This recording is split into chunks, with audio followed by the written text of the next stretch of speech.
And welcome back again mga tropa dito sa BJM Livestock Farming TV. And for today's video nga ay samahan nyo akong pumunta sa tropa nating si Sir PJ Caviteño na mula pa po sa Barangay Dalig, Balayan, Batangas. So bibili tayo ngayong araw ng molasses na gagamitin po natin sa ating mga alaga.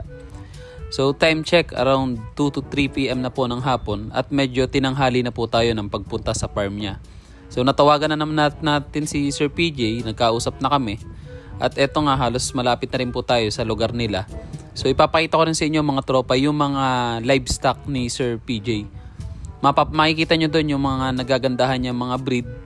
Kumbaga lahat ng mga makikita nating kambing mamaya is lahat yun is halos palahi niya po. So yan, kung napansin nyo, etong nakikita nyong kambing is si Achilles po.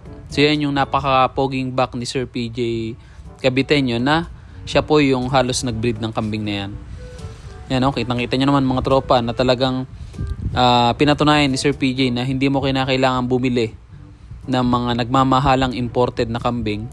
Kumbaga pwede kang magtiyaga magpalahi o mag-breed nang gusto mong palabasing itsura ng kambing. At kita nyo naman itong si Achilles na napaka-pogi po.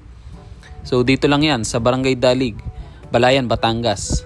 Kung halimbawa interesado kayo sa mga stud service, ino-open po yan ni Sir PJ sa stud service. Hindi ko lang sure kung magkano yung singil niya. Yan, kitang-kita nyo naman, brusko.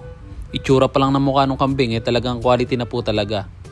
So yung mga kambing niya dito is halos hindi naman ganong karamihan.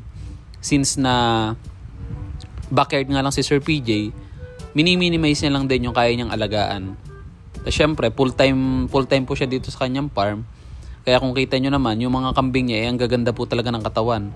Ayan, si Achilles, sinihila niya. Napakabait po ng kambing na yan. Kumbaga, napakaganda rin po pala na yung mga alaga nating kambing, once na halos araw-araw natin sila nakikita, maganda rin na may banding tayo, yung nahahawakan natin sila, hindi lang pakain ng pakain. Kasi, doon yung time na parang umaamo sila, at the same time, parang nakukuha mo yung loob nila na hindi ka lang basta pakain, binibigyan mo siya ng oras para magkaroon kayo ng banding.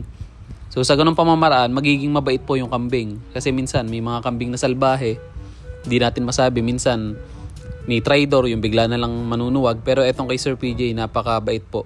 So ganyan yung magagandang ugali ng kambing na pwede mong i-keep. Kasi nga, safe po yan sa mga bata. O kung halimbawa may anak ka na mahilig din mag-alaga ng kambing, gaya nitong anak ni Sir PJ, mahilig po siya sa mga kambing, kaya napakaganda na mag-aalaga ka ng mga kambing na magaganda yung ugali, hindi yung mga salbahe.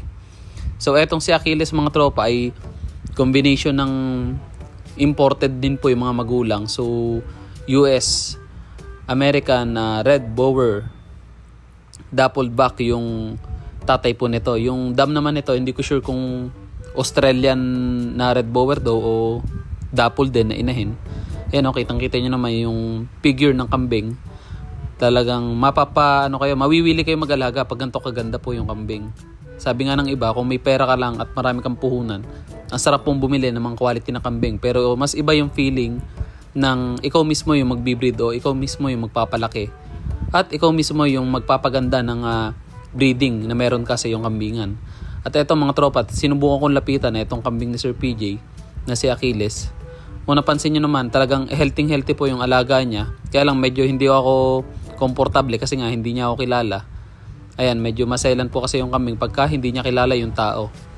Minsan kasi parang nangangamuhan po sila o pag hindi nila kilala, parang minsan iba yung iba yung vibe nila dun sa tao. At eto naman mga tropang nakikita nyong napaka-poging backling na dappled. So red dappled to. Eto is anak ni Achilles. So yung tatay niya quality, syempre yung anak quality rin. Ayan o, kitang-kita nyo naman simula sa ulo, sungay at katawan, all in one na po, na talagang napakaganda ng kambing po. So yun lang naman po yung mahalaga. Once na magbibreed ka ng kambing, kailangan syempre mamumuhunan ka sa inahin. Kasi sa inahin talaga nagsisimula eh. Tapos kung wala kang budget ng pambili ng mga bak, pwede ka magpastad na lang.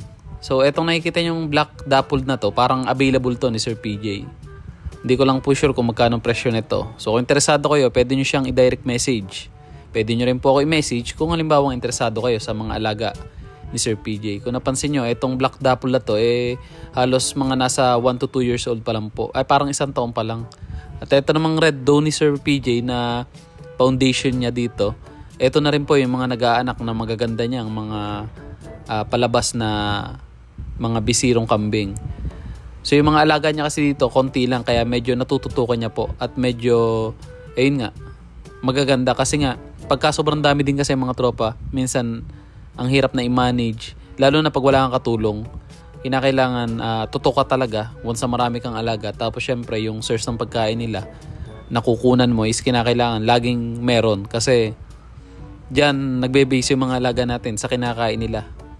So pagka mahina yung source ng pagkain, konti lang nakukumpay natin, syempre hindi ganun kaganda yung igaganda ng mga katawan nila. Pero once na marami tayong source ng pagkain na pwedeng kunan, maganda po yung magiging resulta ng magiging katawan po nila.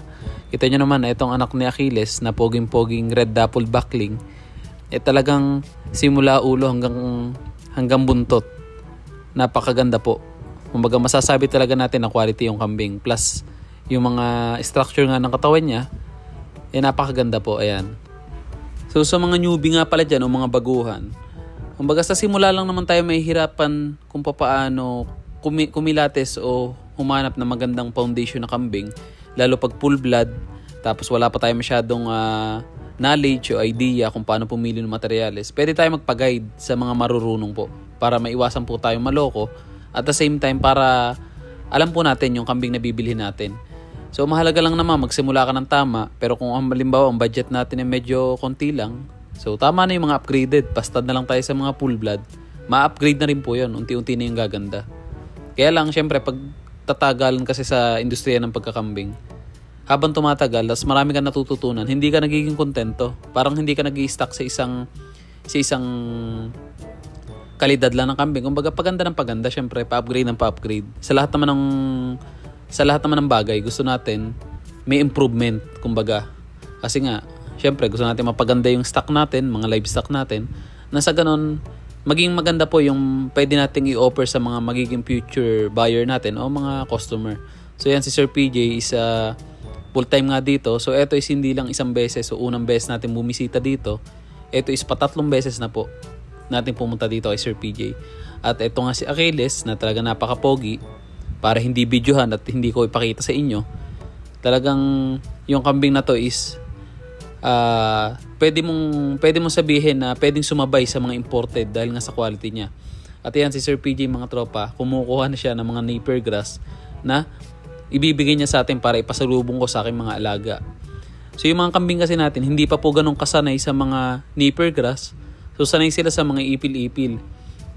Kasi 'di ba sabi nga ng iba, yung damo daw na Napier, ayun daw yung pinakakanin ng mga kambing. So yung mga ipil-ipil naman na legumes, ayun naman po yung mga magsisilbing ulam nila.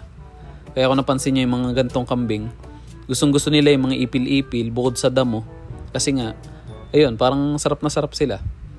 Pero once na sana yung kambing mo sa mga pakain na kung anong available yung meron sa'yo, is okay na okay po yun at hihiyang din po sila. Ito si Achilles mga tropa ay 2 years old na po, sakto ngayong araw. Yan naman, kitang-kita nyo, nasa prime age siya ng kanyang kagandahan o kagwapuhan. Kasi yung mga edad 2 taon mga tropa, malaki pa yung gaganda niya, pero yun na yung pinaka-prime niya ng edad niya. Na makikita natin yung talagang ganda ng isang kambing. At kita nyo naman, quality to, simula ulo hanggang paa. At ito mga tropa, bumahagi na rin tayo dito nga ng molasses. Since na bukas, paluwas na rin tayo, pabalik ng trabaho sa Manila. So halos isang araw lang po yun nailaan nating rest day sana, pero trabaho pa rin sa farm kasi nga marami tayong pangarap. Ayan, kita nyo naman, bumili tayo ng molasses. Ito is pang matagalang gamitan na natin. Kasi nga, hindi naman ganun karami yung mga alaga natin. At ito, ikinarga na nga ni Sir PG dito sa ating pick up itong binili nating molasses mga tropa. At pauwi na rin po tayo kasi nga magpapakain pa po tayo ng ating mga alagang kambing. So hanggang dito na lang muna mga tropa. Sa mga interested na bumili ng kambing, pwede nyo po ako yung direct message sa ating Facebook account, BJM Livestock Farm. So para ma-send ko po sa inyo yung mga available natin. At the same time, mapag-usapan po natin yung mga presyo. Kumbaga tamang presyo lang po para sa quality na kambing na mga full blood po yung available po natin. So maraming salamat sa inyo lubos sa panonood and God bless po sa ating lahat.